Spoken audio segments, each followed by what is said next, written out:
decidí algo que muy poca gente se atreve a decidir. No voy a ejercer la carrera que ya tengo por compromiso. No importa que me esté muriendo de hambre. Entonces grabé el video y le menté la madre a Calderón y le menté la madre a todo el mundo. Y sentí una gran catarsis. Yo fui de los primeros de YouTube Partners. Y era poquito, pero yo ganaba muy poquito. De todas maneras, me daba para compensarlo. Platicas con los padres o hijos de desaparecidos.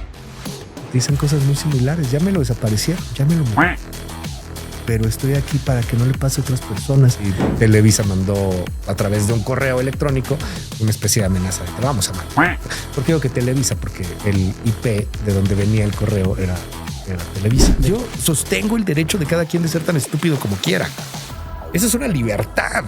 Claro. Es parte de la democracia. Lo del Rancho Izaguirre hoy tuvo una gran fuerza mediática por la fotografía de los zapatos. Quienes hacemos esto sabemos que no es nada nuevo. Y que de hecho el Rancho Izaguirre es bastante light. El periodismo como tal, tradicional, es necesario para poder entender y después romper las reglas.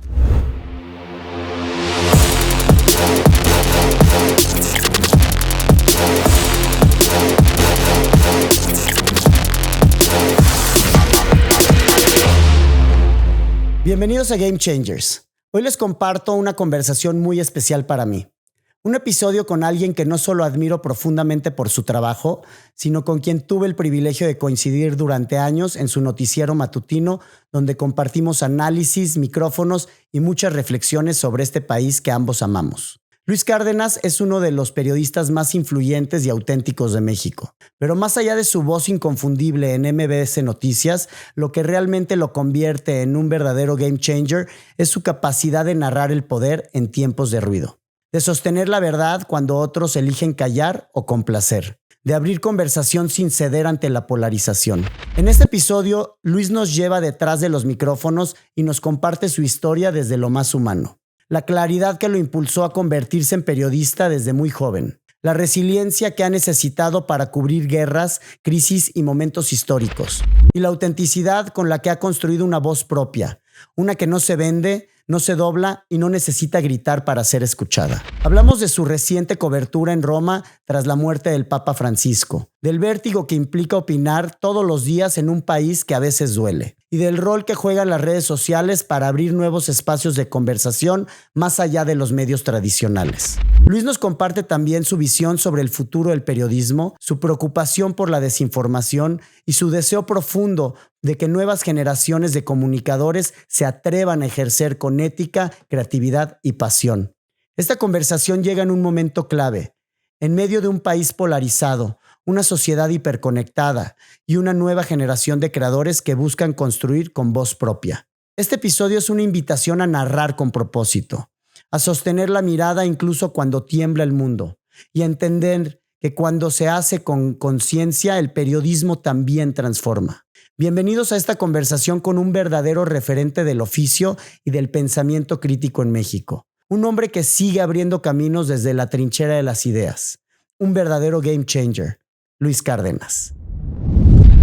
Hoy tengo el enorme privilegio de estar aquí con mi querido Luis Cárdenas. Es realmente un honor el poder ahora estar yo recibiéndote a ti después de tantos años que me abriste las puertas de tu espacio en MBS y que tuve el privilegio de colaborar contigo y que nos aventáramos al aire y fuera del aire pláticas increíbles en tiempos tan interesantes que nos ha tocado vivir en este país. Y bueno, pues hoy tengo el enorme privilegio de recibir en Game Changers a alguien que ha sido no solo una figura clave en el periodismo mexicano, sino también una presencia muy significativa en mi propia historia.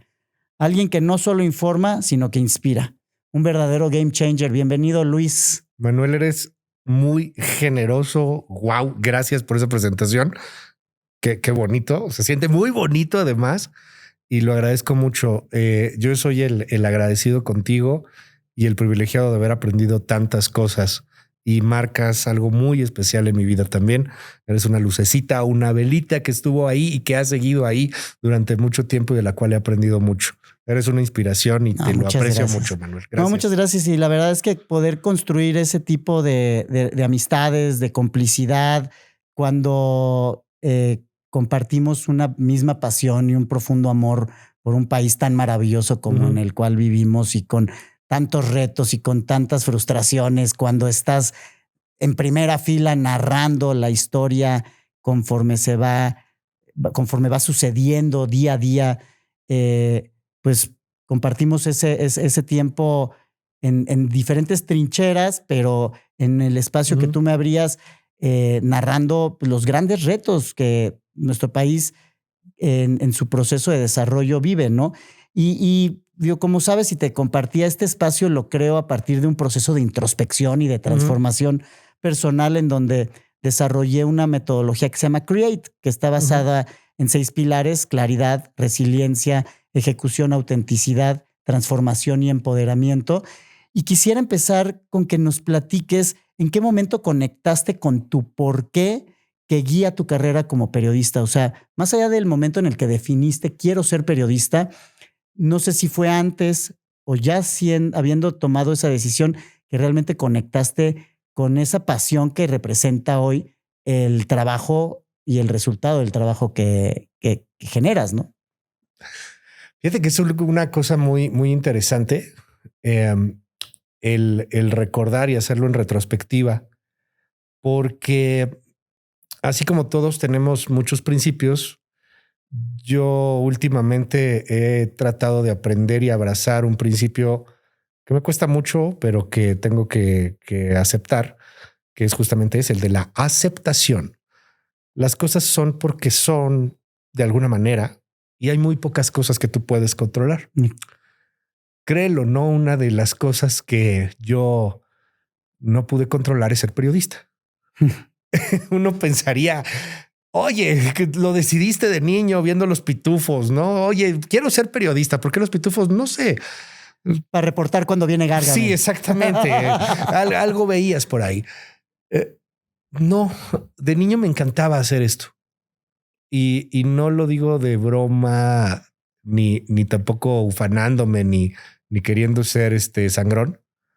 Mi abuela tenía una cosa para batir hotcakes. No sé si uno lo ubica, es como pues un batidor de globo, masa, ¿no? Como un globo. Y entonces yo lo utilizaba como muchas cosas. Uno era una palanca de velocidades y otro era para hacer preguntas como si fuera un reportero. Micrófono. Era un micrófono y a veces cantaba, pero a veces hacía preguntas y me gustaba mucho hacer esto. Y le hacía preguntas a mi abuela y le hacía preguntas a mi hermana y le hacía preguntas a mi papá y le hacía preguntas a medio mundo. Después mi padre me regaló una camarita, una Digital 8. Bueno, todavía no era digital, era 8 milímetros, las primeras Handycam de Sony. Era su cámara y a mí me encantaba y ver por la pantallita y todo. Y me la dio. Y con esa cámara yo tendría como 10 años, 11. Pues era un juguete que a mi papá le preocupaba que yo lo fuera a romper, ¿no? Entonces me decía, cuídalo, velo. Y me enseñó a usarlo y me decía, ten cuidado, no es un juguete, aunque sí lo era para mí. Y con eso iba y jugaba a entrevistar gente en la calle donde vivía, en Querétaro, Manuel Herrera. Había choques permanentemente porque faltaba un tope y frecuentemente chocaban en la esquina de mi casa. Entonces frecuentemente salía con la cámara y grababa y preguntaba por qué esa cámara le podías conectar un microfonito. Le preguntaba a la gente por qué había chocado, qué había pasado. Tendría 10 u 11 años. Me gustaba. Y la vida me fue llevando a muchos caminos. Estudié Derecho, quería ser político. Estudié antes computación en una carrera técnica. Me encanta todo lo que tiene que ver con la tecnología, algo que tenemos muy en común. Y después de muchos años en los cuales no me encontraba, porque no me gustó el derecho. Si bien acabé la carrera, soy abogado, claramente el peor del mundo. No me contraten, por favor, nunca. No me pidan consejos. No soy muy malo. No me hagan caso. Lo que yo diga, hagan con lo contrario. Soy el peor abogado. Pero o sea, todo lo que me llevó a esto fue en un punto a renunciar a ser abogado, ya teniendo el título prácticamente. Dije, ya no quiero hacer más esto, no quiero hacer divorcios, no quiero hacer trámites. No me gustó, lo ejercí 2 años, simplemente no me gustó. Y decidí algo que muy poca gente se atreve a decidir. No voy a ejercer la carrera que ya tengo. Por compromiso, no importa que me esté muriendo de hambre. Y la neta, no importa que me estuviera muriendo de hambre. Y en varias ocasiones estuve a punto, de verdad la pasé muy mal. Voy a dedicarme solamente a cosas creativas, a cosas que a mí me gustan. Entonces me metí a estudiar comunicación y según yo iba a ser Steven Spielberg muy pronto. Pues no. ¿Te gustaba el cine? Sí. Y de hecho hacía cortitos con camaritas como podía y lo metía a concursos municipales y de repente ganaba, por lo regular perdía y hacía muchas cosas que obviamente no generaban dinero. Entonces grabé bodas, 15 años, primeras comuniones, hacía fotografías infantiles, hacía folletitos como tipo diseño gráfico en PageMaker que aprendí a utilizar, hacía lo que fuera para medio subsistir, medio sobrevivir. Hasta que un día estaba yo muy molesto en la vida, por la vida misma, por lo que tú quisieras y porque había pasado algo que también a mí me dolía, pero no era eso solamente lo que me molestaba. Había muchas cosas alrededor, estaba frustrado. Tomé la cámara y empecé a hablar de una cosa que había pasado con Felipe Calderón, cuando una masacre en Villas de Salvarcar y uno de los funcionarios de Calderón se burla un poco por la manera como habla una de las personas que está allá en Chihuahua y que está reclamando la muerte de su hijo. Como que se ríe un poco, está así, la cámara lo capta, los medios no hablan mucho de ello, pero es evidente que el funcionario, que era un funcionario menor, se ríe. Ni siquiera recuerdo el nombre del funcionario, pero sí recuerdo la indignación que sentía, porque la vida te estaba fregando, porque la estabas pasando mal. Yo la estaba pasando mal en muchos sentidos. Tenía que trabajar, tenía que hacer esto, no podía vivir de lo que amaba. Y sentiste esa burla Estaba personal frustrado, sentí también. la burla personal y decía claramente, como esta señora, yo también me siento muy enojado. Entonces grabé el video y le menté la madre a Calderón y le menté la madre a todo el mundo. Y sentí una gran catarsis y al mismo tiempo dije, qué fregón es esto, qué increíble, qué padre. Lo quiero hacer otra vez. Y el día siguiente volví a hacerlo y hacerlo y hacerlo y lo subí a YouTube. Esto era 2010, no era la guerra de los algoritmos. Prácticamente nadie se hacía millonario subiendo cosas a YouTube en ese momento todavía. Tenía muy poco tiempo de estar siendo un medio masivo. Seguía haciendo una hegemonía el poder de la televisión y de la radio y de la prensa escrita a nivel internacional. Yo empecé a subir esto como un asunto total y completamente una catarsis personal. Una catarsis. Y a partir de ahí creo que empecé a conectar y empecé a ver que esto me gustaba mucho. De repente la gente empezó a verme y de repente más gente lo veía y luego lo compartían a través de correos electrónicos. Pues no estaba el WhatsApp todavía. O sea, a mí me llegaron muchos correos. Entre las cadenitas de Estaba Piolín. en las cadenitas de Piolín que se ponían en el Facebook que empezaba o que bueno, ya tenía un rato, pero que no era nada de lo que hoy representa. Oye, qué buena opinión. O sea, pero entonces eran videos cortos sobre un tema en particular. Sí, videos cortos, se llamó Noticias Digital. Videos Noticias relativamente con Luis cortos. Cárdenas. Sí, Noticias Digital con Luis Cárdenas, por eso el Facebook. Que no he podido cambiarle el nombre desde hace mucho tiempo. Bueno, nunca me dejó cambiarle el nombre. Eran videos de 10 minutos por mucho y hablaba de distintos temas. De pronto ya hacía 2 videos diarios. Había más gente que me veía y empezaba a tener algunos apoyos. Empecé cada vez más a dejar de grabar videos, 15 años, primeras comuniones, porque ya tenía recursos para estar haciendo esto que me gustaba muchísimo. ¿De dónde obtenías esos recursos? Empezaba el YouTube Partners. Ya. Y yo fui de los primeros de YouTube Partners. Y era poquito, pero yo ganaba muy poquito. De todas maneras, me daba para compensarlo. Entonces ese dinero que empezaba a llegar era muy padre porque lo podía compensar con otros ingresos y podía hacer lo que amaba. Y así empezó este asunto y esta aventura hasta que un día me escribió una persona de MBS y me invitaba a participar en un programa piloto. Primero pensé que era una broma. Luego dije, Nel, me quieren secuestrar. No estoy seguro. Había tenido algunas amenazas por andar diciendo estupideces, que no eran estupideces, era mostrar la cara de Heriberto Lascano. Fui de las primeras personas que lo hizo y seguramente el primero que lo hizo en YouTube. Bajé el video recibí una amenaza muy fuerte, una fotografía de la casa donde vivía en ese entonces en Querétaro. ¿Te la mandaron a través de los comentarios del mismo video? ¿O me lo cómo? mandaron a mi correo personal, que sí no tenía a nadie. O sea, lo tenía sí a mi te familia. investigaron. Sí, sí, o sea, eso fue lo que sí me aterró.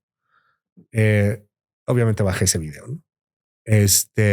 Y luego tuve otras amenazas que esa inclusive la denuncié y hablé en ese momento y todo porque habíamos hablado algo de Televisa, y Televisa mandó a través de un correo electrónico una especie de amenaza de te vamos a matar. ¿Por qué digo que Televisa? Porque el IP de donde venía el correo era Televisa. De Chapultepec. Sí. O sea, 18. estaba como que demasiado evidente. Me ayudaron muchos y en su momento lo denuncié y ahí quedó. Y bueno, pues es uno de los videos. De hecho, ese se llegó a viralizar por Noticias Digital. Entonces tenía un poco de miedo. Cuando me marcaron y me escribieron primero, luego me marcaron y decían que querían un proyecto piloto y hacer un piloto para un programa de radio. ¿MBS nacional. México? ¿O MBS México. Sí, en Querétaro, de hecho, está EXA, es parte de, pero no es MBS Noticias per se. Entonces yo dije, bueno, ok, hagamos el piloto. Vine aquí a México, lo hice y gustó y cambié mi vida porque me vine a vivir a México ya de manera permanente. Había vivido aquí, estudié aquí, me regresé a Querétaro, luego venía muy frecuentemente, me iba para allá, vivía realmente entre Querétaro y México. Son 2 horas y media y próximamente, gracias al tren de nuestra amada presidenta, serán 15 minutos. Ah, sí, va a ser el tren bala. Si no, ¿para qué harías un tren? Digo yo, ¿no? O sea, un tren para hacer 3 horas. ¿Cuándo has visto que hagan algo mal en el gobierno, Manuel? Nunca, no. Yo creo que va a ser un gran tren. Esperemos que sí. Y que lleguemos en 15 minutos a Querétaro y en hora y media a Guadalajara. Imagínate. Estaba ese proyecto. A ver, pero además eso sí se puede. Es viable. No. A ver. Sí se puede hacer. Sí, es viable. Ya, la tecnología existe para ello. Sí, no creo yo que vayan a invertir en trenes viejitos. Esperemos que no. Pues los nuevos que están poniendo aquí, el de Toluca, llegas rapidísimo también a Santa Ese es Fe. más rápido, sí. Y vi uno que estaba bien interesante, los nuevos China, que ya son magnéticos. O sea, flotan. Flotan, sí. Es que no hay fricción. Pues ya es de volar. Pero ojalá que eso pase. En fin, en ese entonces no, todavía hacías 3 horas para Y entonces viajar. te vienes a, a hacer la prueba MBS de este piloto. ¿Y en qué consistía un piloto en ese momento? O sea, ¿lo sacaban al aire o...? No, hacíamos este piloto, grabábamos. Es más como un casting. Es como un casting y era con Fernanda Tapia. Hicimos el piloto, se llamó Las del Estribo, con Fernanda Tapia. Yo era el coconductor. Había otro productor, el gran José Luis Guzmán Miyagi, un gran productor y una leyenda en la radio, en la producción aquí en México. Milenio, ¿no? También. En Milenio en algún momento trabajó mucho en la tele. En las noches en Miyagi ya en después en Charros contra Gangsters. Charros contra Gangsters, buenísimo, claro. Y Miyagi le produjo a Solórzano, le produjo a Aristegui y le produjo a Fox. Por cierto, a Vicente Fox. El programa ese raro que tenía Fox de radio lo producía Miyagi. Miyagi estaba produciendo este programa, el de Las del Estribo con Fernanda Tapia, y pues el piloto es un programa de radio de coyuntura de lo que esté sucediendo en una manera pues muy parecida a lo que hoy día es el podcast. En ese entonces es lo que se llama programa de revista, que todavía existen en la radio, y es comentar la información o comentar los temas de coyuntura. Mi tarea era comentarlo con Fernanda Tapia de manera directa, pero Fernanda Tapia era la parte que le daba sabor, color y albur al programa. Y yo se supone que iba a ser la parte seria. A los 3 meses ya aprendía yo a alburear. Entonces ya nos albureábamos y se ponía divertido el programa. Se ponía padre, porque ya yo no era tan serio ni ella era tan frívola en los comentarios, o luego nos agarrábamos porque ella pues era muy de una tendencia ultra radical de izquierda y yo de una tendencia un poco más centro. Nunca he pensado que yo sea de derecha. Entonces se ponía interesante el programa. Eres derechairo, no lo niegues. Yo soy medio derechairo, pero sí que digas ultra, no, tampoco. ¿Y ese programa salía, era diario? Era diario, de lunes a viernes, empezábamos, si no me equivoco, a las 7 y acabamos a las 9. De 7 a 9. ¿De la mañana? De la noche. De la noche. Salía de la noche en MBS. Y no, en la mañana estaba Aristegui. En la mañana estaba Aristegui, sí, claro. En ese entonces. Sí, yo tenía... Así fue como empecé de manera profesional en la en ¿Qué la año radio. estamos hablando? 2010, justamente, el año 2010, agosto 2010, iniciamos el programa. Y, por ejemplo, siendo tus orígenes o tu primer video contra Calderón y su equipo y estando Calderón en ese momento, ¿no hubo una resistencia o no te dijeron nunca cuando, oye, pues sí, pero vimos tus primeros videos y no le tires al presidente? Fíjate O sea, que ¿te respetaron esa autenticidad que yo conozco tienes desde un sí, principio? la respetaron mucho. Nunca hubo ese problema con Calderón o con Peña o con López Obrador, ahora con Claudia Sheinbaum, ni con muchas otras cosas. Claramente pasó algo en algún punto que sí fue para mí una especie de game changer, de Un punto de deal breaker, inflexión. un punto de inflexión. Eh, en algún momento, platicando con un muy buen amigo y mi mentor en muchas cosas, me dijo, para esto era 2012, ponle, y me dijo algo muy cañón y a la fecha no sé si tomé la decisión correcta. Dice, mira, tú vienes de YouTube y está padre y todo este rollo está muy bien. La oportunidad que tú tienes hoy es profesionalizarte y convertirte en un periodista profesional y en una persona que trabaje de manera muy profunda en lo que realmente es la comunicación. Y me puso una especie de ejemplo. Es como si ahorita lo que vas a hacer es meterte a estudiar piano clásico o si lo que quieres es seguir tocando en grupera. Y las dos son buenas, pero son muy distintas y el nivel de compromiso y de complejidad es totalmente diferente. Y suena ultramamila, sangrón, pedante. Pero el periodismo como tal, tradicional, es necesario para poder entender y después romper las reglas. Así que mis primeros años después de ese 2012 y de tomar la decisión fue quiero aprender a ser un Del periodista tradicional. Quiero aprender a ver estas partes, quiero aprender a contar la historia, quiero aprender a analizar qué es lo que dice él, qué es lo que dice él, qué es lo que dice él, y a partir de ahí poder generar una mejor conclusión. Y después, sí, ir rompiendo las reglas conforme vaya avanzando mi vida y mi carrera. Pero al principio fue difícil porque como ciudadano te molestan muchas cosas que tienes toda la razón de que te molesten, pero que no necesariamente en la molestia y en la víscera está la verdad. Te pongo el ejemplo de Fofo, ¿no? Que ahora se puso tan de moda. Fofo, maldito infeliz golpeador de mujeres. Sí, es un maldito infeliz golpeador de mujeres. Y es un tipo que te puede caer en la punta del hígado. Y es un tipo que lo ves y que, pues, que representa lo peor desde mi perspectiva de lo que hay en la sociedad, ¿no?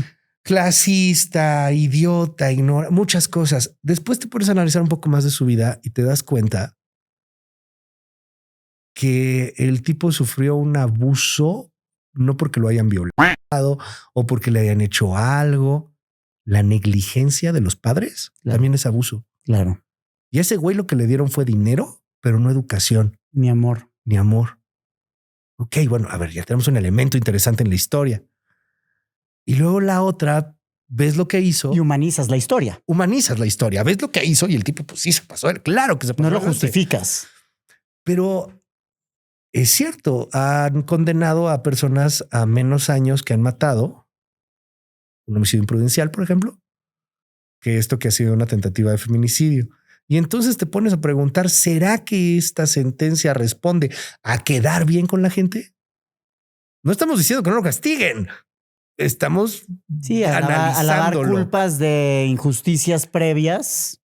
Y está bien cañón porque al final es un debate, es una plática, es un cuestionamiento el que yo hago en el caso del Fofo, por citar un ejemplo de estas cosas que generan tanta polémica.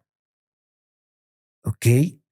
Y hoy hemos perdido esa capacidad. Por eso te decía hace rato que cuando me me presentaron esta disyuntiva y que yo decidí enfocarme a ser periodista tradicional y empezar a ver los clásicos pues del periodismo, de repente llegas a una sociedad en la cual no le interesa ese periodismo. Pero al final el periodismo tiene un método, tiene un rigor periodístico, o sea, hay un proceso, hay una disciplina, una teoría que se debe, para llamarse periodismo tienes que ser A, B, claro, C para tener este resultado. Y entiendo que viniendo del mundo digital, del mundo, todavía hoy lo platicábamos con Pamela Pescador, que es una experta en el mundo de la creator economy, el youtuber, el instagramer, el creador digital no estaba siendo visto, y mucho menos en esa época, y actualmente existe ese estigma de un profesional o un profesionista de la comunicación. Y hay muchos que lo han logrado, ¿no? Y hoy vemos ejemplos pues muy importantes y muy, muy renombrados. Tú, uno de ellos, ¿no? También en el que del mundo digital llegan al mundo tradicional. Y ahora en el mundo del periodismo tradicional, yo sí veo que imprimes ese estilo característico, disruptivo, de ese rebelde que decidió en su momento tomar una cámara y empezar a denunciar o a reportar ciertas injusticias que nadie estaba viendo. Claro.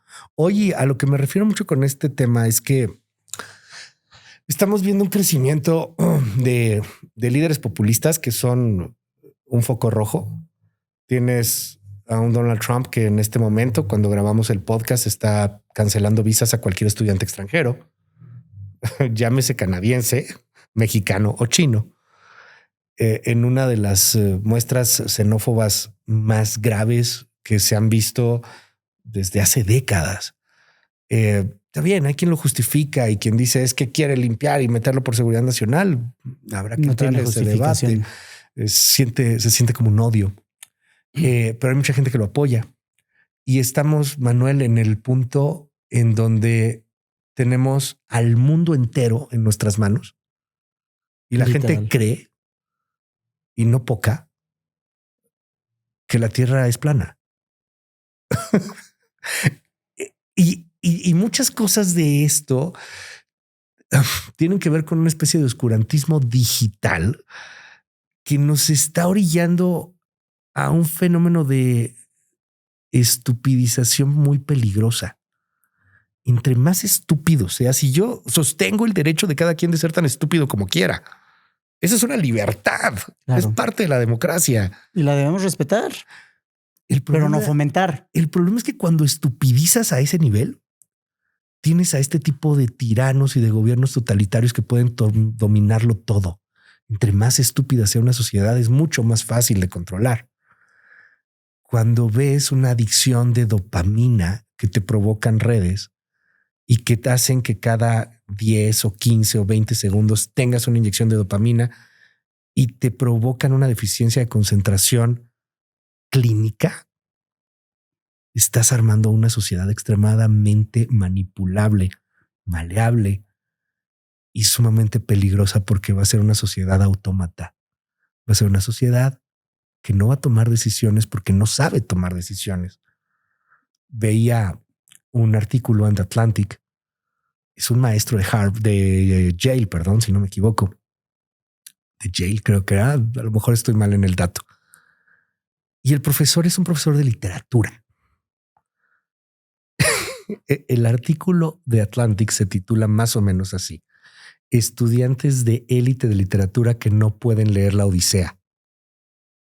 Y entonces el profesor dice: mis estudiantes de primero, segundo, tercer semestre de literatura de Yale. Sí, que ya para llegar ahí debes de tener un cierto nivel intelectual. Él dice, para llegar aquí deberían de haber leído El Principito, güey, no mames, o sea, algo así. No, les ponía a leer la Odisea. Dice, de entrada muchos no la han leído. Y la otra, se enojaban porque les decía que era para mañana. Son estudiantes de literatura. Y entonces te plantea el artículo también como algunos profesores dicen, bueno, pues esto es lo que hay. Vamos a darles pues ahora videos y ahora otro tipo de cosas y que se eduquen de alguna otra manera y está bien y entremos con esto. Hay otros profesores que de plano dicen, lo leen y si no pueden reprobar a toda la clase, que han tenido problemas ya con las mismas universidades, con sus jefes, etcétera. Ese nivel de desconocimiento, de frivolidad que estamos viviendo hoy día se pelea mucho con el rigor periodístico. Se pelea mucho con la necesidad de contar la verdad y de contar realidades que no le gustan a la gente. La verdad incomoda. Incomoda al grado de que hoy el New York Times o el Post o el Wall Street Journal no tienen monos. Tienen unos monillos ahí medio raros, más abstractos que otra cosa. Todo se debe a que hace tiempo en una publicación de estas ediciones de periódicos internacionales se dibujó a un mono que ofendió a la comunidad judía. Y cancelaron Se cancelaron los monos. O sea, ya no hay monos. Una categoría de arte cancelada. Wow. Eso en niveles de ese tamaño. Es que lo hemos platicado en muchas ocasiones, esta cultura de la cancelación, la famosa generación de cristal, la hipersensibilidad hacia la pluralidad de opiniones. O sea, nos consideramos y se han hecho batallas sociales muy, muy intensas para buscar la igualdad, la inclusión, pero creo que también ha llegado a un extremo en donde esa inclusión ha llegado a cancelar opiniones, puntos de vista que son tan válidos como el respeto a las minorías, ¿no? Entonces, tenemos, y entiendo esta perspectiva de que vivimos un oscurantismo en el sentido de que a más información tenemos a nuestro alcance, menos sabemos cómo aprovecharla, digerirla y aplicarla en tu día a día. Y volviendo a este punto, es lo complicado de ser un periodista hoy día, que no quieras buscar necesariamente el like. Y el like a mí me encanta. Y tratamos de hacer otro tipo de formatos y tratamos de buscar muchas cosas. Y por supuesto que no estamos peleados ni con el like, ni con el share, ni con muchas cosas por el estilo. Pero hoy por hoy hay una sociedad a la que es un poco difícil hablar por la división y la polarización que se tiene.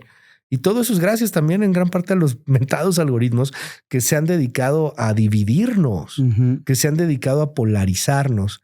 Dice Yuval Noah Harari en su último libro, Nexus, que es una joya de libro, uno de los tipos que más entiende la inteligencia artificial, aunque también revela su nivel de paranoia, que es bastante alto.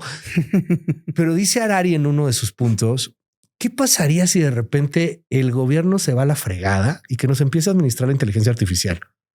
De entrada a mí no se me hace una mala idea. En algunas cosas es aplicar las reglas que están escritas en las leyes. Y entonces proyecta esto a 100 años y dice, imagínate que la inteligencia artificial tiene tal influencia en la vida de todo mundo que empieza a crear otros lenguajes con los cuales los humanos hablan. Y entonces el humano que vive en América del Norte, porque ya no habrá países, ya son regiones, es intelectualmente incapaz de comunicarse con el humano que vive en la sección de Europa. Porque las inteligencias artificiales las polarizan de tal manera en donde no son las diferencias que hoy nos enriquecen, sino que puede generar diferencias que son totalmente separadas. En cuestión inclusive hasta de lenguajes, ¿no? O sea, de manera de no poderte entender, de que no haya forma de descifrar un mensaje. De descifrar un mensaje, como si esto fuera una cosa tipo así, civilización súper antigua que dices, ¿qué está diciendo? No, imposible. Bueno, la inteligencia artificial podría crear. Estamos hablando de futuros apocalípticos. Y todo esto se está dando. Lo estamos viendo poco a poco con estas polarizaciones. Hoy por hoy, tú y yo podemos discernir sobre si el cielo está nubladón, un poco claro, sobre si va a llover o no. Tenemos puntos en común: el cielo, la lluvia, La temperatura. La temperatura, y a lo mejor tú tienes calor y yo tengo frío o viceversa. Y es debatible, es parte de un entendimiento. Pues es que Manuel tiene más frío, o al revés, yo soy el que trae la chamarra. No, yo tengo más frío. Mi perspectiva es tan válida como la tuya. Y nos enriquecemos en ese sentido. Cuando yo te digo está nublado y tú me dices eso de allá arriba no es el cielo, es el suelo, no hay manera de debatir. Y hoy la polarización que se está viviendo en el mundo es esa. Y un factor más, la intransigencia y el odio, ¿no? O sea, o esta cerrazón, porque al final puedo tener yo argumentos filosóficos o de creencias para decirte, para mí el suelo es esto y porque yo... y podemos aventarnos una conversación, pero yo creo que también lo que se ha perdido es el respeto. Claro. El respeto a la opinión y al derecho de una opinión distinta, y la realidad es que no entendemos cuál es nuestra realidad, cuál es la verdad, cuáles son los hechos, son irrefutables, o las leyes pues están escritas, no están sujetas a interpretación, y si las interpretan estos señores. ¿Sabes qué creo que pasa? Y señoras. Y sí, señores y señoras y señoros. Creo que pasa que la humanidad llegó a un punto de evolución tecnológica tan importante que ha generado la sensación de que no nos necesitamos unos a otros. Veo aquí un elefante que me hizo recordar algo. Está hermoso ese elefante. Está precioso. Impresionante. Ese teléfono tan bello, clásico, en la imagen de un elefante. Qué belleza. Y eso me hizo recordar algo. El Homo sapiens y el Homo sapiens sapiens y algunos otros homínidos que ya tenían conciencia, cuando necesitaban matar un mamut, se ponían de acuerdo para matar el mamut. Y entonces todos estábamos de acuerdo. Tú por las patas, tú por la trompa, tú por la cola, tú por la panza, nos hacemos... Y al principio les mataron muchos Homo sapiens, pues son mamut, no manches. Después se pusieron de acuerdo, ¡paz! De volada matabas al mamut. Y así nos funciona y así comías. No nos funciona. Ajá, pero entonces yo tenía que trabajar y tenía que ponerme de acuerdo en que eso es una pata. ¿Todos sabemos que es una pata? Sí, todos sabemos que es una pata, porque si no, no tragamos. Sí. Hoy, como no nos necesitamos unos a otros, por eso hay tanto problema con las enfermedades mentales y con nuestra salud mental. Como estamos tan aislados ya, como no nos necesitamos tanto, tan interconectados, pero tan solos, sí, nos vale. O sea, no, yo puedo entonces ya pensar que el sol no es sol. No hay bronca. El sol no es sol. ¿Por qué? Pues porque es mi luna y no necesito ponerme de acuerdo con nadie. Antes te tenías que poner de acuerdo con alguien porque te morías. Estaba tu vida de por medio. Era el requisito indispensable para sobrevivir, claro. Sí, no, es una realidad. Y la verdad es que eso me lleva a esta siguiente pregunta que te tenía respecto a la resiliencia, ¿no? Y asumo que es esto que estás platicando. ¿Cuál ha sido tu mayor reto profesional o personal en medio de coberturas o crisis, no? O sea, porque te veo abordar el tema de la polarización todos los días y te escucho en tu programa con mucho humor y hasta sarcasmo, que es muy característico tuyo, pero debe de ser muy desgastante en donde estás reportando algo que sucedió y tienes esta conectividad con el WhatsApp, que lo tienes abierto a todo el mundo, y las redes sociales, mentándote la madre por algo que tú solo estás platicando lo que sucedió, ¿no? Y porque están o no están de acuerdo unos u otros, porque el sol es una luna. y al final terminas por divertirte en ello, ¿no?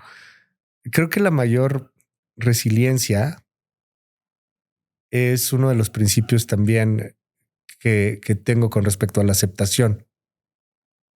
Esto no es en serio. La vida no es tan en serio. Decía Albert Camus que únicamente es muy interesante el debate de toda la existencia era el suicidio. ¿Por qué lo decía? Muy interesante. Decía, los que se suicidan se tomaron esto muy en serio. no aguantaron, se lo tomaron muy en serio. Los que no se suicidan saben que todo va a pasar de alguna u otra manera. Y en el punto de la resiliencia, para mí eso es fundamental.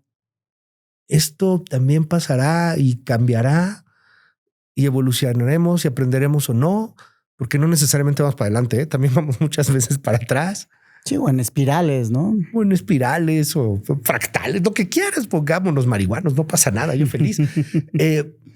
Pero ese es un punto para mí básico. Ni modo, esto sucede, pero es muy difícil cuando hablas con personas que han perdido un hijo por una estupidez. Acabo de platicar con el papá de la chica, la fotógrafa que falleció en el Festival de Música aquí en la Ciudad de México por una reverenda idiotez. ¿Por qué diablos pones una grúa para poner un mentado oso y que ahí te puedas ver en el oso rojo? Sí, una máquina que no está diseñada para eso. Y uno se indigna y tiene razón en indignarse. La sociedad tiene razón en indignarse. Pero ¿sabes qué, Manuel? Cuando he podido platicar con las personas por las cuales nos estamos indignando, como el padre de esta chica, entiendo mucho lo que es la aceptación. Este cuate acaba de perder a su tesoro. Dice, pues ya la perdí. Y me quedo con que vivió y me quedo con que está aquí. Me duele mucho. Y estoy hablando con los medios porque mi hija era periodista y porque... Y preguntas, ¿y qué le gustaba hacer? No, le gustaba la fotografía y así fue su primera foto y tratar de recordarle qué quiero. Pues quiero recordarla en sus fotografías y en que ella murió haciendo lo que le gustaba, ¿no?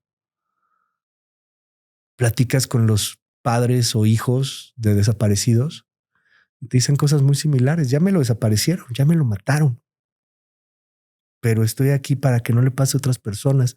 Y aprendes porque mucha gente te critica o a mí me critica por eso. Entonces, ¿dónde está el rigor y la seriedad?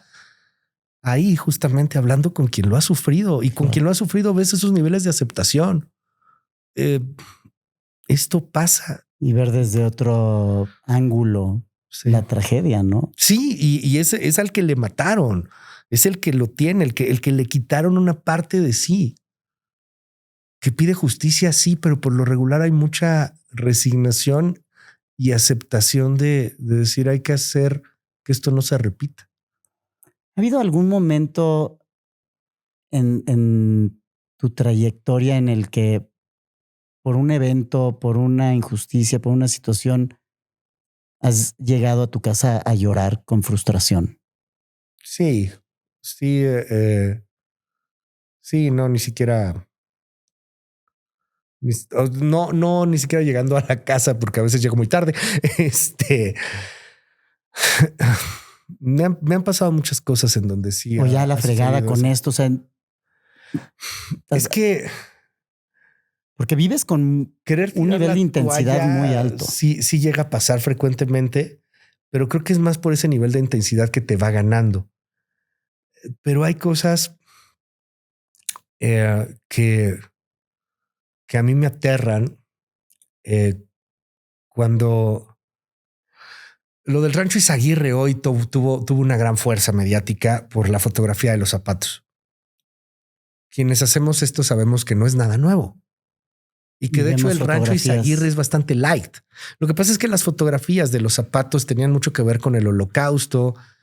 Había una sensación ahí muy, muy cerca de la comunidad, no solamente judía, sino también pues el recuerdo de los campos de concentración. Entonces hizo un boom a nivel internacional. Porque sí, parece, esto es un campo de concentración y quien ha ido a Auschwitz lo sabrá. Esos zapatos claramente te hacían remontarte a Auschwitz, pero no es nada que ver con esos campos de concentración. No sé si estos son peores o no tanto. Estamos hablando de campos de exterminio que tiene el crimen organizado en este país y que los tiene en todos lados. La primera vez que yo escuché algo así fue de un sobreviviente de un campo en Tamaulipas. Y a él lo tenían amarrado, golpeándolo, mientras en el otro cuarto estaban golpeando a su mamá y le estaban violando. Ay, qué horror. Y tuve la oportunidad de hablar con con él hace muchos años, quizá 8. Todavía estaba en un noticiero en la tarde. Y después lo mataron. El tipo, entiendo que no estaba precisamente en los mejores pasos. El tipo, entiendo que quizá había cometido algunos crímenes, pero no lo deja sin humanidad en cuanto a la historia, que es lo que te digo de este tema tan complejo. Porque yo no lo defendería, pero tampoco creo que nadie merezca escuchar lo que le estaban haciendo a su mamá y sentir esas torturas. Y a él lo habían entrenado en un campo similar. Y hablaban de esto y hablaba mucha gente de esto. Y hay crónicas maravillosas de muchísimos periodistas, Diego Osorno, Marcela Turati, Oscar Valderas, etcétera. O sea, hay mucho desde hace mucho tiempo. Cuando te vas metiendo esa historia, hay un punto en el cual sí truenas y dices, ¿le sigo o vamos a hablar de espectáculos? No sé, alguna otra cosa. Porque es tan común en este país que te termina por superar en algún punto y en donde tienes que entender esto. Al final, la vida no es tan en serio y hay que aprender de esto. Ellos tuvieron circunstancias que gracias al Señor, al universo o a lo que tú quieras, no te llevaron a ti a tener algo similar. Y entonces empiezas, y yo lo utilizo así en mi resiliencia, a utilizarlo un poco en mi favor de, güey, tú pudiste ser él. Tú pudiste ser él. Cualquiera habíamos podido ser él. Y todos los días te pones en esos zapatos. Entonces creo que te hace más fuerte de alguna manera, pero también más agradecido, que es otro de los puntos para mí claves en la vida. Entre más cosas agradezcas, más cosas vas a tener por qué agradecer. Claro. Y entre más cosas te quejes, más cosas vas a tener por qué quejarte. Cuando llegan todas esas historias, ya pasó un momento en el cual ya las asumes mucho mejor. Sigue siendo impactante y sigue habiendo cosas choqueantes. Acaban de matar aquí a Jimena Guzmán y a Pepe Muñoz. Nos mataron aquí en Calzada de Tlalpan, en la Ciudad de México. Tuve la oportunidad de conocer a Jimena, no de manera de amistad profunda o algo por el estilo, pero era una grata amistad dentro de los medios. Era un contacto con la jefa de gobierno y llegué a comer en un par de ocasiones con ella, llegué a tomar algún café y es lo que te digo, que es complicado de a veces poder explicar. La mataron por narco. Te juro que no. Te juro que no tenía que ver ella con él. O sea, no, nada. Por eso el choqueo, ¿no? De mucha gente y de los medios y los periodistas. No tenía. Simplificar o minimizar las cosas o hasta normalizarlas, ¿no? O sea, hemos perdido desgraciadamente en México, y tú lo dices muy seguido, con el México rojo de todos los días y La Nación Criminal con Oscar Valderas. Y es algo, a mí me sucedió en lo personal esa época que estuve involucrado en el mundo de la consultoría política. Se vuelve la piel un poco más gruesa y se vuelve uno más, no tolerante, no sé, pero a mí me asqueaba y me sigue asqueando todo eso que veía yo tan seguido y tan frecuente todos los días por el trabajo en el que me desempeñaba, y yo tenía, pues obviamente, que despertar todos los días contigo en la radio. En la radio. Pero lo cual lo hacía un poco más agradable, pero al final lo que transmites, la información que desgraciadamente prevalece en este país, y no es reciente y no es culpa de los de ahorita, es desde hace muchos años. Claro. Y es un problema muy profundo y muy complejo de resolver. Y pues la sobresimplificación de llegar y decir es que en cuanto gane yo se va a acabar todo esto.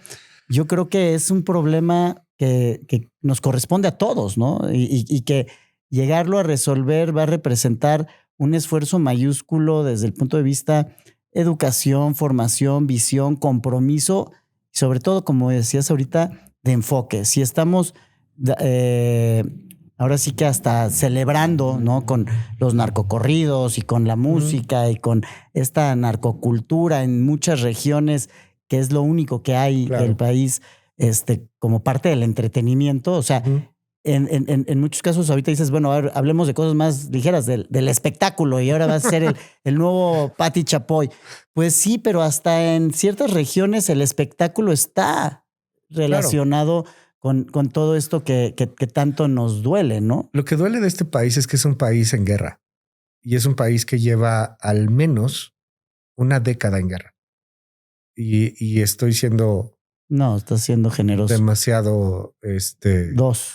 Sí. Sí, porque esa guerra la hemos querido ocultar. Y hoy lo que estamos sufriendo en el país tiene mucho que ver también con una guerra inclusive hasta de clases y posibilidades. Y no soy alguien que sea muy dado ni tampoco muy partidario de hablar de las luchas de clases y las deudas históricas y todo este asunto que me parece un discurso de la izquierda radical. Pero es cierto que tenemos Méxicos bien diferentes. Que el México del Polanco, de la Condesa, de la Roma, de Zapopan, ¿no? De algunas partes acá un poquito más bonitas, de San Pedro Garza García, de Monterrey, la zona fresa, no sé, de Querétaro, en algunas zonas más bonitas, es bien diferente al de Guerrero, al de Chiapas, al de Oaxaca, en donde tu única posibilidad de salir adelante es neta meterte al crimen organizado. Y ese es un país de guerra y es un país en donde estamos así de divididos. Hablábamos hace rato de la polarización que genera la inteligencia artificial, o aquí todavía podemos hablarnos y todavía podemos tratar de resolverlo. No como en el escenario apocalíptico de Harari. Pero tú sienta al cuate, y no que sea ni racista, ni xenófobo, ni ultraderechairo o chairo, a una persona normal de Polanco con una persona normal de Oaxaca y vas a ver que no hablan, pero ni tantito el mismo idioma. No, tienen vidas y tienen orígenes y tienen una visión totalmente diferente de la vida. Y cómo uno tiene miedo de que lo puedan matar y cómo... Eso me gusta mucho de lo que llegan a hacer algunos ejercicios de redes sociales. Cuando preguntan, no recuerdo quién lo hizo, lo vi en un TikTok y dije, mira qué buena idea de este cuate. Cuando le preguntan en la calle a la gente, ¿tú cuánto creerías que es un gran sueldo? Y se va a distintos sectores. Entonces tienes al cuate que te dice, no, pues un gran sueldo, 8,000. ¿8,000 qué? 8,000 al mes. Y se va a otro sector, no, pues 4 millones de pesos a la semana, ¿no? $8,000, ¿no? Sí. O sea, no, y eso mira, nosotros cuando estábamos en el mundo de la consultoría y desarrollamos una metodología, mis socios y yo, para descifrar el estado de ánimo social, ¿no? Y con base al estado de ánimo social mapeado a través de entrevistas en donde identificábamos no las preferencias por político A o político B, sino entendiendo realmente cuáles son las necesidades que movilizan a esa persona y el nivel de satisfacción o insatisfacción que tienen con su vida. Y la insatisfacción de alguien en las Lomas o en el Pedregal puede ser el no poder llevar a sus hijos el próximo año a Disneylandia o a la nieve a esquiar. O que no estaba la Louis Vuitton disponible. Y esa persona tiene un nivel de insatisfacción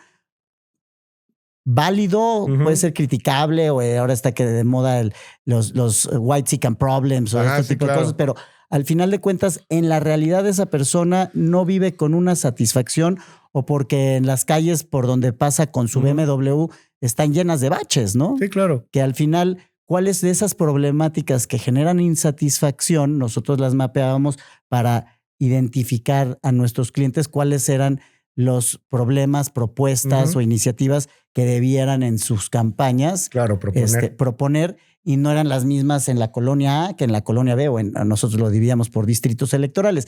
Pero al final nosotros lo asimilábamos a aprender a escuchar, ¿no?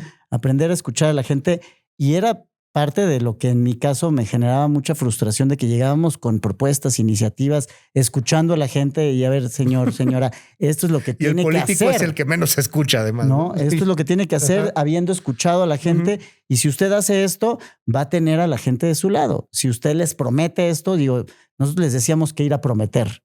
Desgraciadamente no cumplían y le ayudamos a mucha gente a llegar al poder que no merecían estar ahí, desgraciadamente. Pero al final, pues nuestro trabajo era como estrategas y consultores armar la campaña más sólida para nuestros clientes. Pero ahorita conecta con esto en el sentido de que aprendiendo a escuchar y entender la realidad con empatía. O sea, yo creo que también algo que nos hace falta mucho como sociedad es tener esa empatía para entender y respetar que la visión y las necesidades y lo que son los problemas que tiene la persona de Polanco, que está sentada frente a la persona de Oaxaca, si ambos tienen empatía uno por el otro y sobre todo el respeto, ¿no? La cultura del esfuerzo.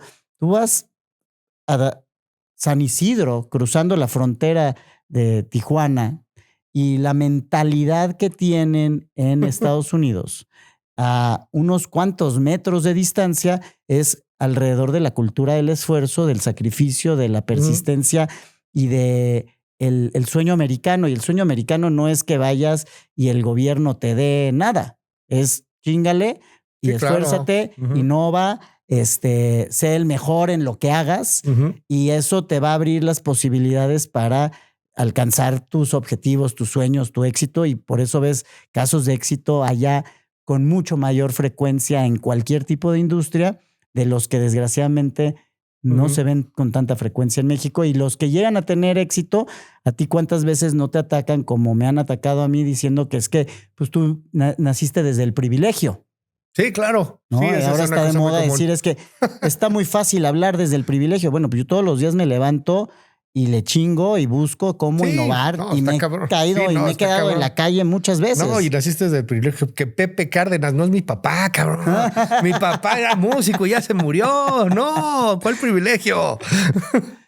Sí, pero es al final esa polarización. Claro. Que el algoritmo, que la política, que las narrativas, que el oportunismo ahora sí que nos vuelven a todos víctimas, pero yo creo que el paso siguiente en la resiliencia es, como dices, poner tu enfoque en lo positivo, ¿no? La gratitud, en qué puedo dar gracias y qué puedo sumar. ¿Qué decisión valiente en tu trayectoria cambió tu rumbo, Luis? Punto de quiebre, más allá de momentos de crisis, o sea, a nivel profesional, ¿qué dijiste? Este fue el parteaguas, esta decisión, el decirle sí a esta oportunidad, el decir no a esta propuesta. Yo no quisiera hablar así. Uy, qué chido. Elogio en boca propia es vituperio. O no seas mamón. A ver, pero a mí me pasó algo muy cañón. Después de estar algunos años tratando de ser periodista mucho más cuadrado, de aprender y aprender mucho, de concentrarme en las reglas del juego, lo divertido fue romperlas. Y las rompí en un momento en el cual sabía que si las rompía podía romperse todo y podía terminar mi carrera y podían correrme. Tomaste el riesgo. Tomé el riesgo y empecé a utilizar otro lenguaje. Poco a poco empecé a decir otras cosas. Empecé a entender algo que era un pecado en la comunicación periodística tradicional de México. Yo estoy aquí para entretener también. No solamente informamos y las vacas sagradas de la información, entretenimiento. Ay, es como que te digan reportero. No, como reportero. Yo soy periodista. Eres reportero también y somos comunicadores a final de cuentas. Claro. Y hoy por hoy ese es nuestro trabajo. Y yo decidí, Luis Cárdenas, convertirse en alguien que te quiera acompañar, que te quiera entretener y que te quiera informar. ¿Y sabes qué? Encontraste tu voz. En ese orden. Te quiero acompañar. Eso es mi primer trabajo. Y lo tengo yo muy claro en mi programa de radio, porque ese es un programa de radio. Un podcast es más o menos similar, aunque tiene formatos diferentes. Entender que cada formato es distinto. O sea, se pueden mezclar, pero hay que hacerlo con mucho cuidado. Mi primer trabajo en radio para mí, en ese orden como un principio fundamental, es te quiero acompañar. Al trabajo, a la escuela. Al trabajo, a la escuela, porque te estás despertando, por lo que sea, yo te quiero acompañar. Quiero que tengas a alguien que te esté contando algo que te sirva, pero que también te entretenga. Es mi segundo principio. Te tengo que entretener. No te quiero aburrir. Y mi tercero es informarte y va ligado a un propósito para mí más importante. Aunque sea con un granito de arena, podemos cambiar esto. Yo quiero informar, entretener y acompañar, entretener e informar a personas que no necesariamente son expertos en información y en noticias. Quiero hablarte en otro lenguaje, quiero explicarte lo que está sucediendo. Quiero decirte con mucho tiento que ese es un tema que yo tengo hoy día y que me escribe mucha gente de nuestra comunidad y me dice, güey, está cabrón lo que estás diciendo en México roto. Estoy indignadísimo. Te quiero pedir un favor. ¿Lo podrías decir a las 8:30 que ya dejé a mis hijos? Sí, eso sí. Y lo tratamos de hacer y tratamos de jugar en ese asunto. Aunque hay veces en que dices, es que todo es rojo. La nota es roja. O sea, ¿cómo lo vas cambiando? Y tratas de matizarlo. Hay veces que de plano no se puede. ¿De qué voy a hablar de aquí a las 8:30? ¿No? Sí, no, eso está cañón. Pero además de eso, entras en el punto en el cual yo sé que si más gente escucha noticias, no que me escuche a mí, que sepa que está pasando algo, habrá más gente consciente que puede cambiarlo. Y la no información es fundamental. Partido político, de verdad, los partidos valen cacahuate o los políticos en general valen cacahuate. No me interesan. Si hay un país en guerra y eso es lo que creo que tenemos que cambiar fundamental. No se va a solucionar con jueces, no se va a solucionar con política, no se va a solucionar en cuanto nos empezamos a dar cuenta de la realidad de este país, ¿no? ¿Qué parte de tu estilo o identidad profesional tuviste que dejar atrás para seguir evolucionando? O sea, así como hubo un momento en el que dijiste, dejo este periodista tradicional en el que me estoy convirtiendo acartonado por jugar las reglas. Uh-huh. ¿Ha habido algo que has dejado de tu esencia para seguir evolucionando o que ha ido transformándose?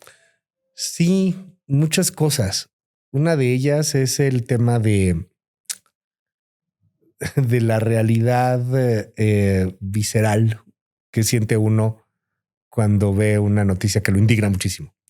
A veces cometo los pecadillos y me gusta y lo hago con mucho orgullo, como mentar la madre a la gente. A ver, hay temas en donde claramente tienes 15 días, o sea, no seas así. Forma, claro. Ok, esto sí es, pero en muchos otros casos trato de ser un poco menos visceral, aunque en los videos de redes no se manifieste así porque ahí lo tratamos y lo cuidamos y lo trabajamos, pero es contarte la historia. Entonces, para eso tienes que dejar de ser ultra visceral y ser muchísimo más racional y tratar de obtener más y más información. Entonces esa parte de que yo amo de súper improvisar, a veces le he tenido que dejar un poco en stand-by resguardada o utilizada solamente en momentos de emergencia. Tengo que ser mucho más analítico, tengo que programar mucho más y he tenido que dejar eso que a mí me gusta mucho, que es la improvisación. Como sabes, el propósito de Game Changers es sobre todo, ahora sí que impulsar, inspirar y empoderar a una nueva generación, como te platicaba antes de que empezáramos, a una nueva generación de empresarios digitales y de creadores uh-huh. que puedan ver en ejemplos como el tuyo, en donde tú naciste con el periodismo en YouTube y llegaste a ser y hoy uno de los periodistas más reconocidos del país, has obtenido múltiples premios, reconocimientos, has viajado por el mundo convirtiendo esa pasión que iniciaste desde el mundo digital hoy al periodismo tradicional y que ya hoy tienes estos permisos por llamarte de ser más tú y evolucionar de ese periodista que tenía que cumplir con el molde del periodista tradicional. Y yo he sido testigo de esa transformación. Y me acuerdo escucharte cuando estabas en MBS en la emisión del mediodía, ¿no? Sí. Y luego esta transición pues al noticiero estelar de las mañanas, ¿no? ¿Te sientes parte de esta nueva generación de creadores de narrativa y opinión que construyen comunidad a través de plataformas digitales? ¿O sientes que ese paso que tuviste a través del mundo digital como origen es algo que ya superaste o ahora te ves ante la necesidad de regresar a ello y aprovechar esta nueva conexión? ¿Cómo manejas? Porque además no eres como los periodistas de antes que son el periodista de casa. Hoy trabajas en múltiples plataformas y en múltiples medios. Sí, es que hay que rascarle. Hay que moverle para todos lados. Para la renta. Hay que sacar para todo. Fíjate que hay algo muy interesante ahí. Yo te contaba que como me presenta en algún momento la vida esta disyuntiva, sigue siendo un youtuber o sigue o prepárate, infórmate y sé un profesional de la información. Decidí ser profesional de la información al modelo tradicional y clásico y aprendí muchas cosas. Y ahora me siento un poco, ha de ser porque vengo del Vaticano, como el hijo pródigo, ¿no? Este pasaje bíblico del hijo que se va, pródigo porque derrocha, es un hijo derrochador, siempre fue un hijo muy malo y de repente se va y aprende muchas cosas, pero al final regresa a la casa de su padre, ¿no? Y no es que lo pródigo haya sido lo del periodismo clásico o lo del periodismo tradicional, pero sí siento ahorita que estoy regresando a algo que era mi casa, a algo con lo que empecé, que fue lo digital, y que cuando lo digital empezó a evolucionar, yo le aposté a lo clásico, de lo cual no me arrepiento, pero que fue el momento que para mí hubiera sido natural de crecer. Tienes razón, yo nací en lo digital, pero renuncié durante muchos años a lo digital para dedicarme a lo súper clásico, y ahora que ya aprendí muchas cosas, regreso a lo digital. Entonces, bueno, pues es una cosa interesante porque sí me siento un poco como el hijo pródigo, porque me siento también de pronto con estos golpes de realidad que hay que aceptar, pues que ya no estoy tan chavo, que ya las canas pesan.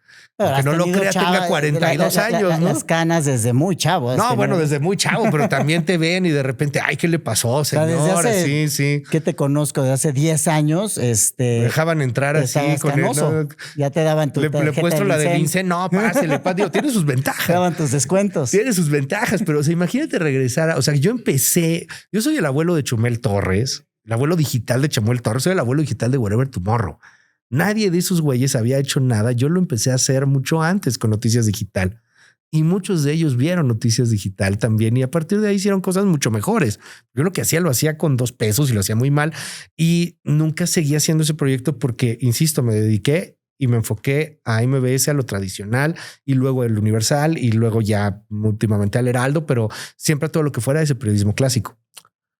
Entonces ahorita regresar, y lo hemos hecho desde hace 2 años ya con un poco más de rigor y tratando de estar ya con muchísima seriedad y tratar de formar nuestra comunidad digital, pues es complicado.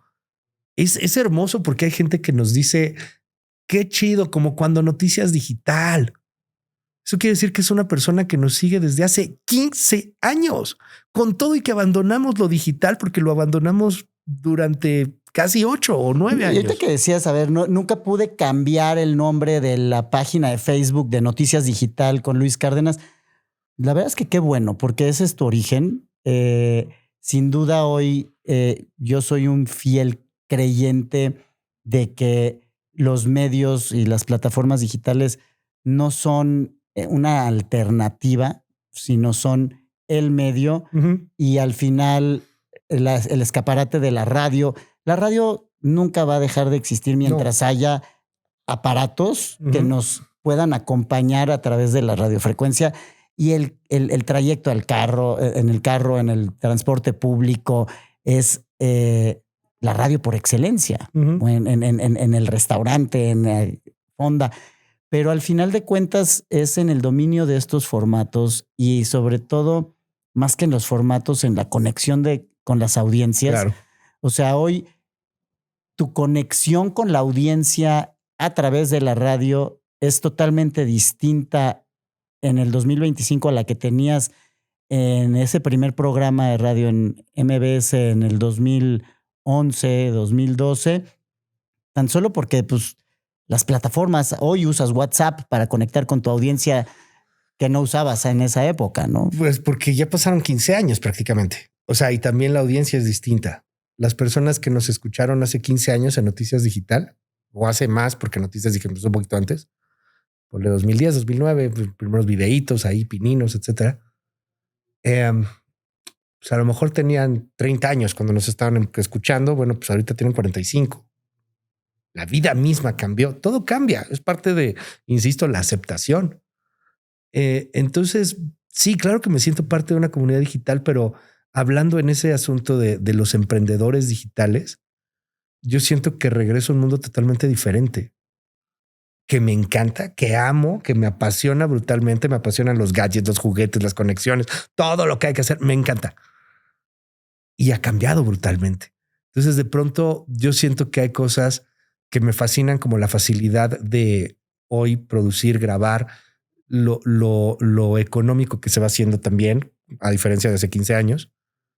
Cosa que no me gusta, la guerra algorítmica y la tiranía algorítmica. Claro. Me parece inclusive peligroso para los temas democráticos. Me parece también injusto. Veo... Y no, no quiero sonar moralino, es que vengo del Vaticano, insisto. Pero veo una chava y mira, no es mala. Está en TikTok y está dando noticias. Da 2 o 3 noticias y las da con unos escotes que están muy prominentes, muy bien. Entonces tú ves el número de likes y de shares que tiene, pues es brutal. No por lo que dice. Pues sí, exactamente. O sea, no es por lo que dice, porque el algoritmo al final te está dando prioridad sobre una cosa sobre otra, ¿no? Y claramente también esa es la intención de la chava. O sea, por lo regular no das noticias. Sí, pero probablemente lo que está haciendo es usar al algoritmo para darse a conocer. Y se vale, porque también están las noticias al desnudo que hacen los rusos. O sea, a ver, todo eso se vale, hombre, está padre. No me asusto. Lo que sí es que creo que es muy, que a veces es un tanto injusto, porque hay contenidos de muchísimo valor que el algoritmo decide no transmitir. Ese es el problema. Por ejemplo, hablar de no, ya valió queso, ¿no? A mí me banearon casi un mes por haber hecho un video de hablar de o sea, de hablar desde el punto de vista del problema de salud mental. O sea, no manches. Esas cosas sí no me gustan.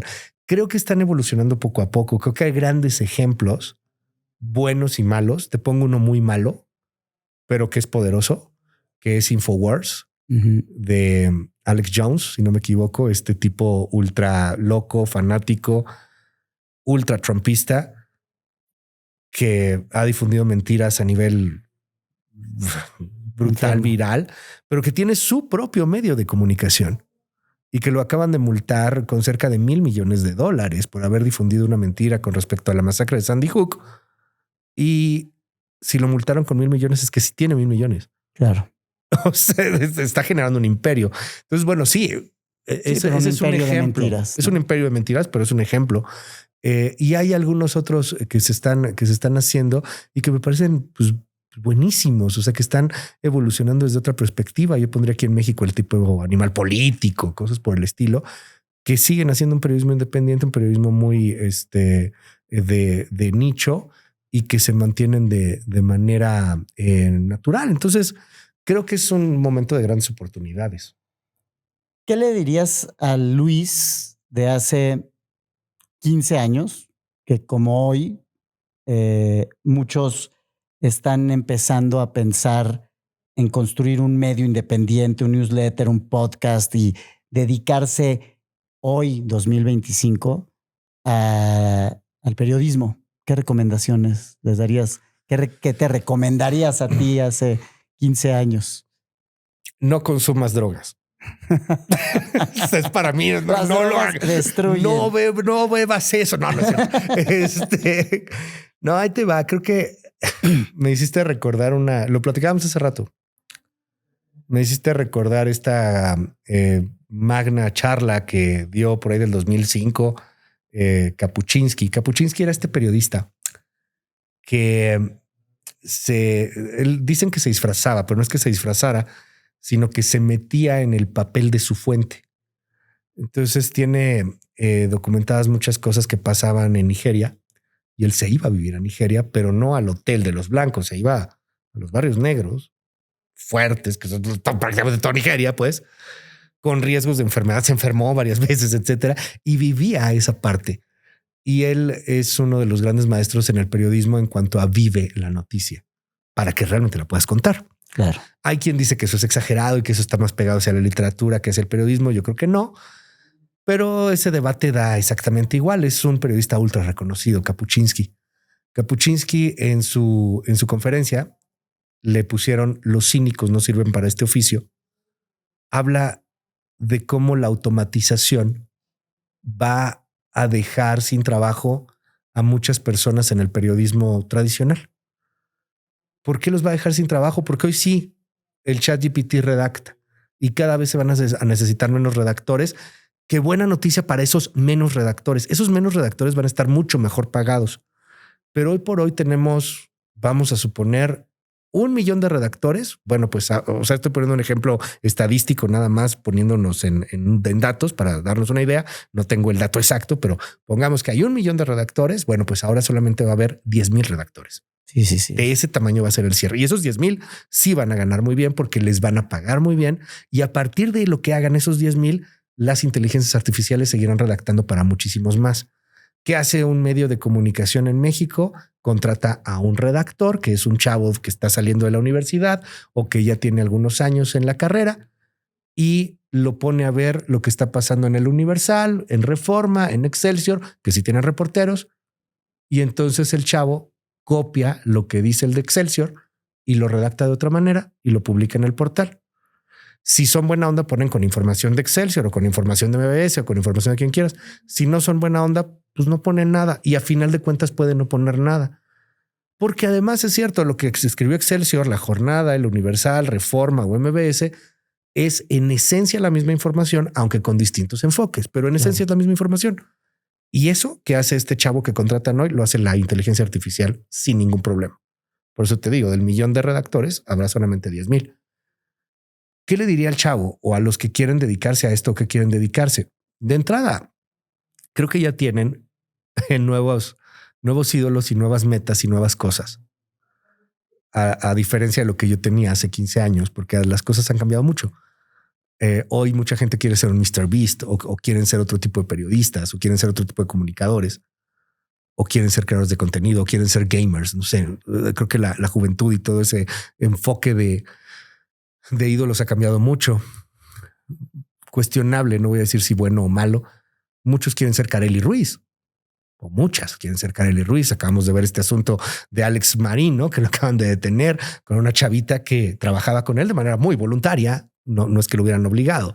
Pero bueno, ese es otro tema. Yo lo que diría, basándome en Kapuczynski, es: si quieres hacer esto para ser autómata, no lo hagas, no tiene sentido. Te va a ir muy mal y lo va a hacer una máquina demasiado rápido. Probablemente a la mitad de lo que tú estés estudiando ya lo va a hacer una máquina. Si quieres hacerlo, tienes que ser auténtico y tienes que contar cosas que no ha contado nadie, o tienes que contarlas de una manera que no las ha contado nadie. Tu punto de vista. Tienes que ser ultra tolerante a la frustración, porque esto es muy cambiante. Estamos en el momento más cambiante en la historia en todos los aspectos y seguramente va a seguir siendo más cambiante. Lo único certero es la incertidumbre. Lo único certero hoy por hoy es el cambio. Siempre lo fue, pero hoy se siente y se vive mucho más. Lo que aprendes en este momento probablemente no te va a servir tanto el día de mañana o en 15 días. Y tú lo sabes mejor que yo. A veces es así. A veces uno aprende alguna habilidad. Era más fácil así. Claro. En 15 días te das cuenta que lo podías hacer de otra manera y estamos en constante aprendizaje. Está bien. No lo sabes todo. No se puede saber todo. Atrévete a equivocarte y vuélvelo a hacer. y vuélvelo a hacer, y vuélvelo a hacer, y vuélvelo a hacer, y vuélvelo a hacer. Y la vida no es tan en serio. No, Yo volvería a decir eso. Me encanta. Pues como sabes, a mí la música es vida, la vida es música. Soy músico desde muy chavito, toco la batería, nunca profesionalmente, afortunadamente, pero es sin duda la música un componente fundamental. Y quiero cerrar este maravilloso episodio que espero sea el primero de muchos, mi querido Luis, con esa canción que es tu himno de empoderamiento, que cuando la escuchas dices, hoy voy con todo. Es Give Me the Power de Molotov. Eso, me encantó. ¿Cómo no? Eso es una... Wow. Me hizo pensar en muchas ocasiones lo que te hace el poder. El poder simplemente te cambia, el poder te friega. Si le das más poder al poder, más duro te van a venir a coger. Y sí, eso es cierto. Y es ese Molotov que podía cantar y gritar ¡Pota! En un momento en el cual estábamos rompiendo todos los esquemas y las censuras. ¡Wow! Hoy es políticamente incorrecto. Sí. Pero se le ha dado absurdos. mucho poder al poder y mira, eso es lo que ha sucedido. Eso es un gran análisis. Si tu vida fuera una película, ¿qué canción pondrías en los créditos finales? Hay una rola que me encanta. No hablo francés. Lo entiendo muy poquito, pero soy fan de un grupo que se llama SAS. Y es pop con una chica que canta maravillosamente bien. Ni siquiera me acuerdo su nombre, pero el grupo me acuerdo muy bien. Es SAS. Y tiene una canción que se llama Si alguna vez yo olvido. Y bueno, escuchándola y traduciéndola con el traductor de Google, se me hizo muy bonita. Dice, si alguna vez olvido todo lo que amo tocar la guitarra, si alguna vez olvido todo lo que amo escribir, si alguna vez olvido todo lo que hago, lo que amo cantar, acuérdame quién soy, recuerda que me puedes sacudir, recuerda que me puedes poner en mi lugar. Wow. Me encanta esa canción de SAS. Me encanta, Luis. La voy a buscar. Esa no la conozco, pero la vamos a poner en Spotify en el playlist de los Game Changers para que la escuchen ahí con una dedicatoria especial a mi querido Luis Cárdenas. Y pues mil gracias por aceptar la invitación, por estar aquí, por tu generosidad, por tu amistad y sobre todo por esa visión tan bien informada, tan crítica, tan objetiva y que nos sigas acompañando en las mañanas con toda esa información durante muchos años más. Acabas de cumplir 9 años en la primera emisión y la verdad es que es desde mi óptica y vaya que he tenido que escuchar muchos noticieros por obligación, pero a ti te escucho con mucho gusto. Ay, muchas gracias. Porque nadie da las noticias y nadie comparte la visión de lo que sucede en un país tan complejo con esa autenticidad que tienes tú. Y pues aquí nos estamos viendo en la próxima. No olviden suscribirse a Game Changers, compartir este episodio y darle campanita para que reciban las notificaciones. Nos vemos la próxima semana.